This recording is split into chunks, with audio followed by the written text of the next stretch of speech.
যারা নাকি তিস্তা ব্যারেজ বানাইতে বলে, যারা অনেক কিছু করতে পারে পৃথিবীতে, why not this Dhaka stock এক্সচেঞ্জে কমোডিটি এক্সচেঞ্জ করা, আপনার ফিউচার্স এক্সচেঞ্জ করা, ডেরিভেটিভ এক্সচেঞ্জ করা, এটা তো কোনো কঠিন বিষয় না। দায়িত্বে আসলেন ঢাকা স্টক এক্সচেঞ্জে আপনার 5 আগস্ট, আসার পরে কোনো কিছু পরিবর্তন করতে পেরেছেন আপনারা? এই যে বললাম, শর্ট টার্মে অনেক কিছু সম্ভব না, আমাদের যে সমস্যাগুলো এগুলো লং টার্মের। বাট যে টাস্কফোর্সগুলো হয়েছিল, অনেকগুলো টাস্কফোর্স হয়েছে, কিন্তু not only for Dhaka stock exchange, as a whole capital market, as a whole money market, বিভিন্ন মানে সেক্টরে এগুলো কিন্তু হয়েছে।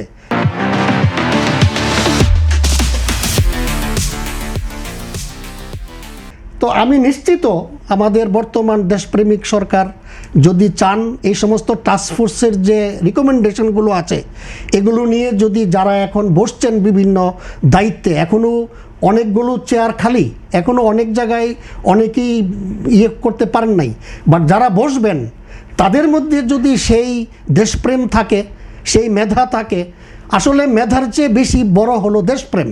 কারণ যারা নাকি এই ধরনের জায়গায় বসে তাদের কাজ হলো এগুলোকে একসাথে অর্কেস্ট্রেট করে কাজ করানো। বাট যারা রিসার্চার, যারা ইঞ্জিনিয়ার, যারা আপনার সফটওয়্যার মেকার, এরা কিন্তু আপনার ডিরেকশনের উপরে কাজ করবে।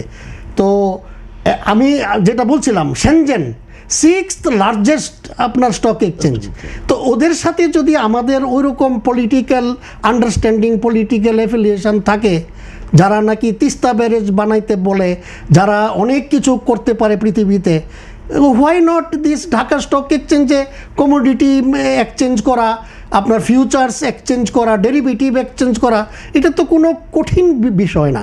এটা হলো আপনার সকলের যে ওই যে লাইন আপের ব্যাপার, থিঙ্কিংয়ের লাইন আপ। আমরা ফিজিক্সে একটা কথা বলি যে অনেক ফ্রিকোয়েন্সিতে চলবে, বাট সবগুলো ফ্রিকোয়েন্সি যখন একটা লয়ে আসে তখন এটার আমরা বলি রেজোনেন্স, অনুনাদ।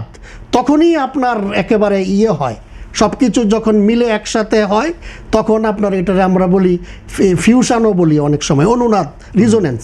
তো আমাদের এইগুলো আশা করি, আমি আশাবাদী, আমি আবার বলছি, অনেক ভোটে গণতান্ত্রিক পদ্ধতিতে জাতীয়তাবাদী সরকার ক্ষমতায় এসছে এবং আমরা অনেকগুলো বছর কিন্তু নষ্ট করেছি।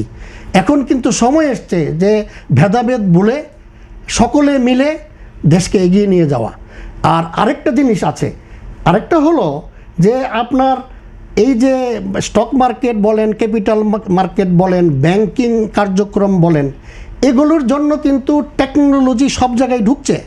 বাট আপনার জনগণ, আপনার যারা ইউজার, তারা কি ওইভাবে এগুলোর ব্যাপারে অভিজ্ঞ, এই ব্যাপারে জানে? আমি যে কতগুলো টার্মিনোলজি বললাম, স্ক্রিপ্ট নেটিং, T+1, T+2 মানে ট্রানজ্যাকশানের, CDBL, CCBL, ম্যাচিং ইঞ্জিন, এই যে বিভিন্ন ধরনের বিষয়, এগুলো কিন্তু জনগণকে, যারা নাকি রিয়েল মানে আমাদের এই ক্যাপিটালিজম ইকোনমিতে যারা আপনার শেয়ার কিনবে, ইনভেস্ট করবে, এদের কিন্তু নলেজেরও একটা ব্যাপার আছে, তাদেরকে নলেজেবল করা।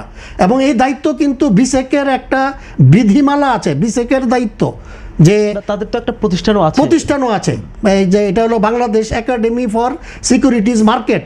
এবং আমি দেখলাম যে ওনাদের দায়িত্বের একটা হলো যে ওনারা স্কুল কলেজ লেভেলে আমাদের ইনভেস্টমেন্ট এডুকেশান কতটুকু হচ্ছে, প্রয়োজনে এটা শিক্ষা মন্ত্রণালয়ের কাছে মানে কোঅর্ডিনেট করে এগুলোকে আপনার ওখানে দেওয়া। কারণ আপনি যদি বেসিক আপনার ইনভেস্টমেন্ট না থাকে, আপনি তো এই টেকনোলজির এইরকম হাইটেক আপনি তো কিছুই করতে পারবেন না এবং বারবার আপনি প্রতারিত হবেন।